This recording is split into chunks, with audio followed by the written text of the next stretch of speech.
Hello বন্ধুরা, আজ সকাল সকাল চ্যালেঞ্জটা নিয়েই ফেললাম। ৩৫ থেকে ৪০ হাজারের মধ্যে দাদাকে বেস্ট কোয়ালিটির প্রোডাক্ট দিয়ে বানিয়ে দিতে হবে একটা গেমিং পিসি। তাই দেরি না করে শুরু করে দিলাম assemble with i5 12 generation processor, তার সাথে গিগাবাইট 16-এর একটা মাদারবোর্ড, 8 জিবি র্যাম কর্সিয়ারের এবং তার সাথে ক্রুশিয়ালের 500 জিবি একটা এনভিএমই। 5 ফ্যান্স দিয়ে এই ফিঙ্গার্সের একটা ক্যাবিনেট এবং তার সঙ্গে এলজি আলট্রা গিয়ারের এই সুন্দর কম্বিনেশন দেখে দাদা তো আর চোখ ফেরাতেই পারছে না তার নতুন সিস্টেম দেখে। আর সবশেষে অ্যাড অন করা হলো অ্যান্টি স্পোর্টসের 500 মডেলের একটা কম্বো 8 জিবি কিবোর্ড মাউস। ডেলিভারির সময় কাস্টমার দাদার রিভিউটা নিয়েই নিলাম। সুদীপ চক্রবর্তী, নিমতা থেকে এসেছি। আমার বাজেটের মধ্যেই হয়েছে এবং কোয়ালিটি, সবচেয়ে বড় জিনিস কোয়ালিটি আর সার্ভিস। দাদার কাছে আমি আগেও অনেক প্রোডাক্ট পারচেস করেছি, তাদের সার্ভিস হচ্ছে বেস্ট, কোনো কথা হবে না, ইটস অসম।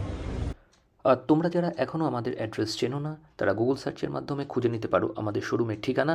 কল অথবা হোয়াটসঅ্যাপের মাধ্যমেও তোমরা যোগাযোগ করতে পারো আমাদের সাথে বিভিন্ন সেল এবং সার্ভিসের ব্যাপারে